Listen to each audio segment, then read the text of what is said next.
Operasional adalah bagaimana tugas dibagi, dikelompokkan, dan dikoordinasikan dalam organisasi.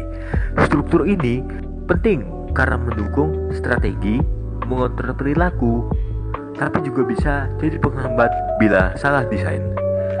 Ada beberapa elemen utama seperti work specialization, departmentalization, chain of command, span of control, centralization, decentralization, formalization, dan boundary spanning. Misalnya, work specialization membagi pekerjaan jadi tugas kecil agar efisien, tapi kalau berlebihan bisa menimbulkan kebosanan. Departmentalization mengelompokkan pekerjaan bisa berdasarkan fungsi, produk, wilayah, proses, atau pelanggan. Tujuannya agar koordinasi lebih jelas, meski kadang menimbulkan duplikasi biaya.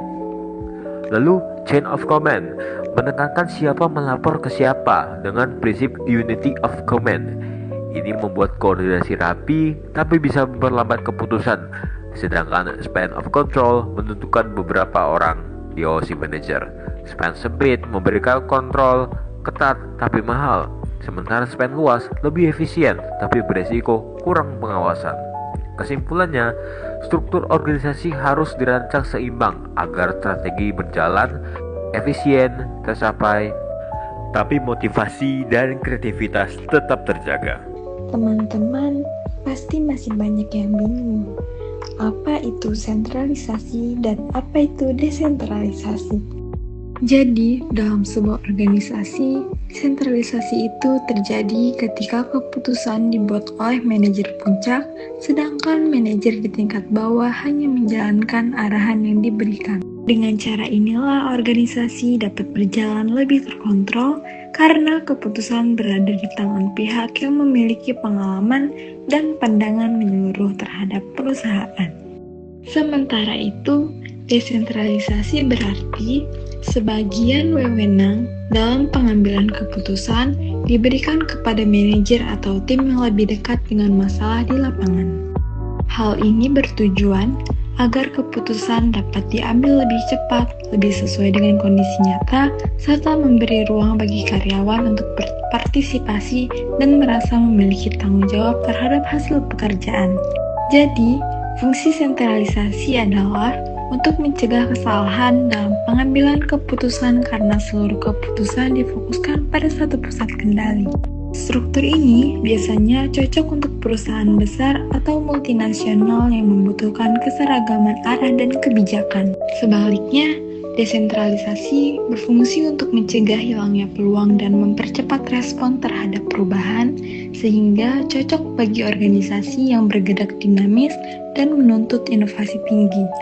Sentralisasi memiliki kelebihan dalam pengendalian keputusan karena keputusan yang diambil oleh pihak berpengalaman cenderung lebih akurat dan minim kesalahan atau commission errors.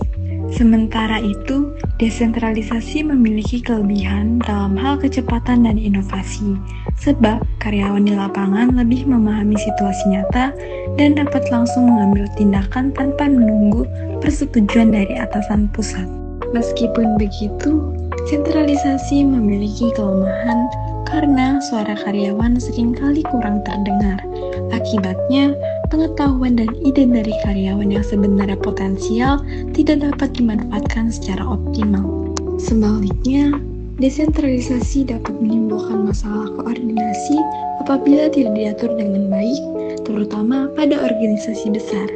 Contohnya, dapat terlihat pada sistem militer seperti di Angkatan Udara AS yang memerlukan koordinasi ketat agar keputusan tetap selaras. Apa itu formalisasi? Formalisasi menunjukkan sejauh mana pekerjaan di dalam organisasi diatur melalui standar, prosedur, atau aturan yang telah ditetapkan. Apabila tingkat formalisasi tinggi, maka karyawan memiliki sedikit kebebasan dalam bekerja karena setiap prosedur sudah dijelaskan secara rinci dan hasil kerja harus konsisten.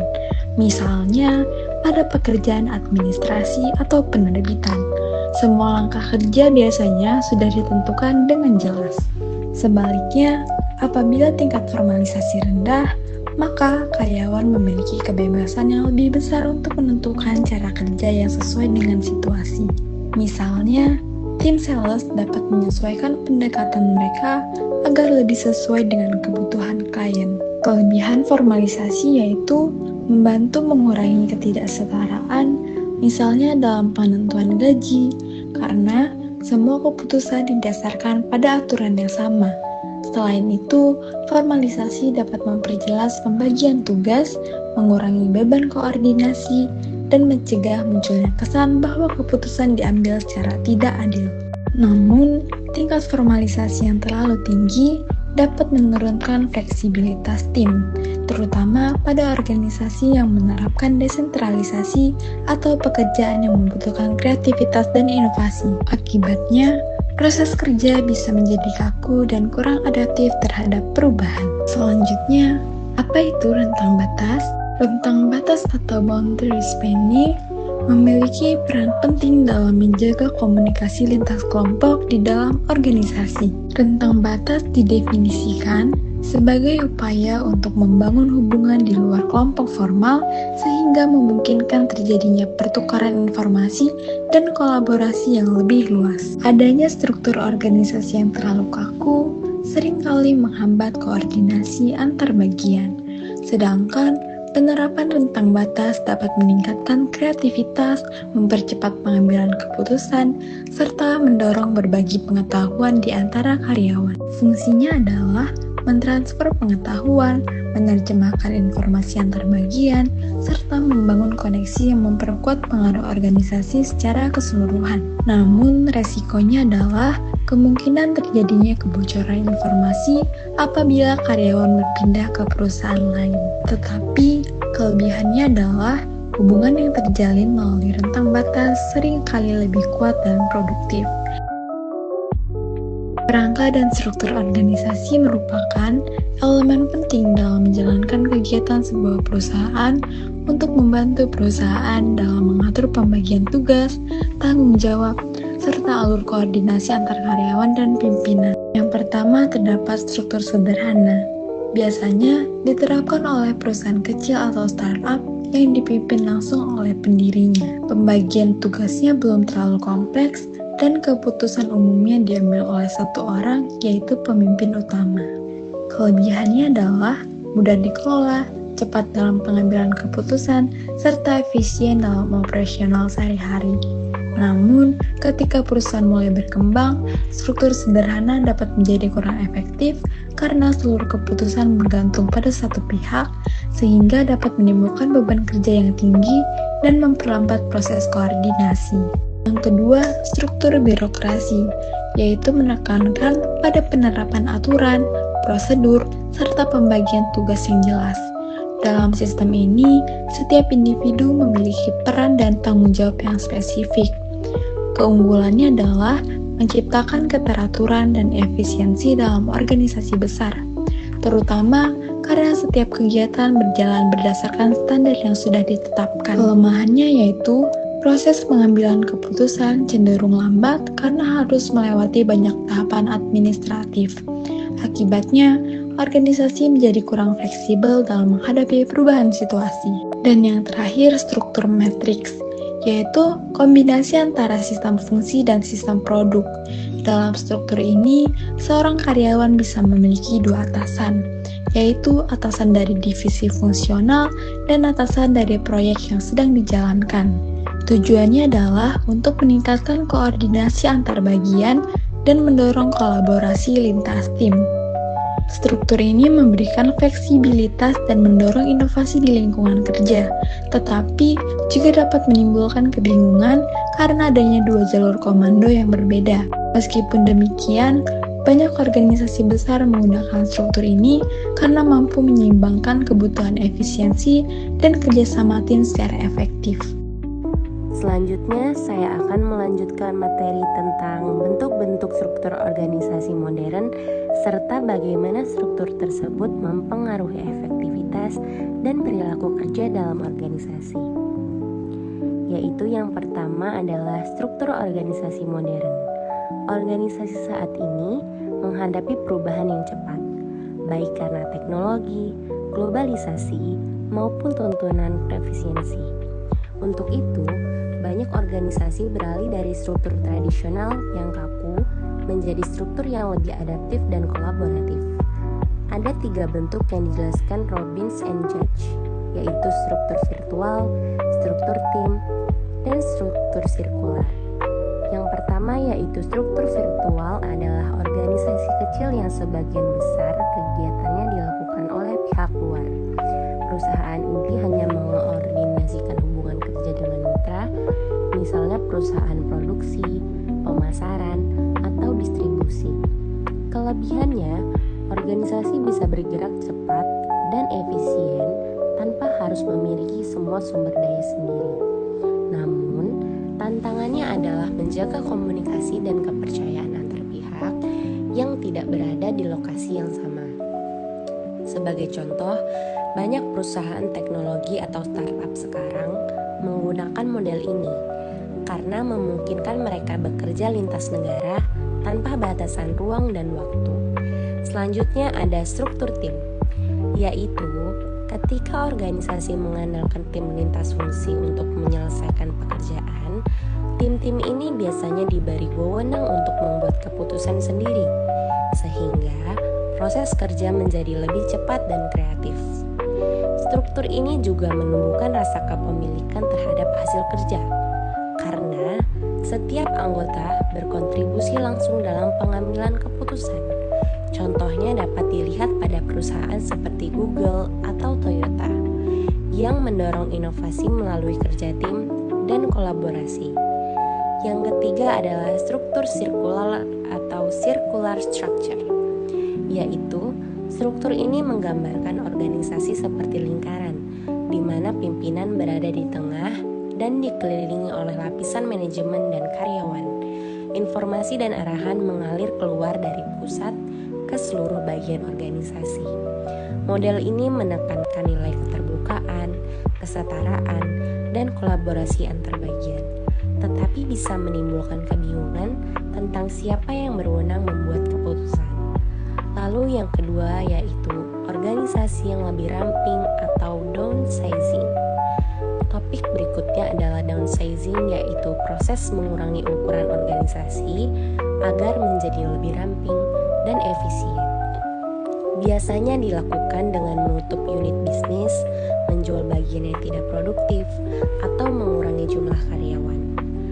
Tujuan utama downsizing adalah menekankan biaya dan meningkatkan kelincahan organisasi dalam merespons perubahan. Namun, efek sampingnya bisa cukup berat.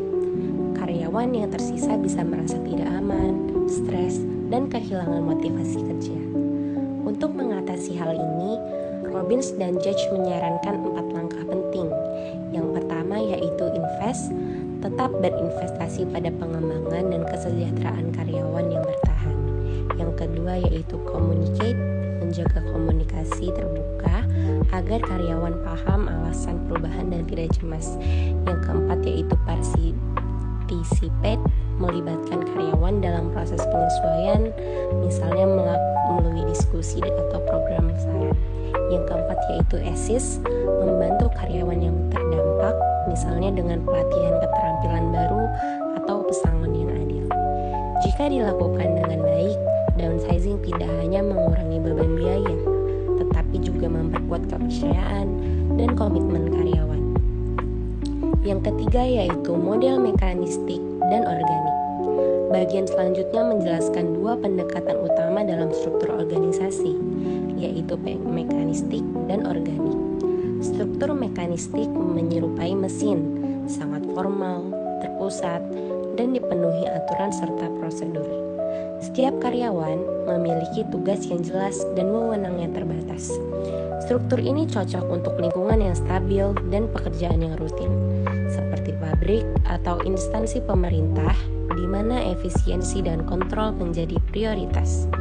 Sedangkan struktur organik bersifat lebih fleksibel dan terbuka.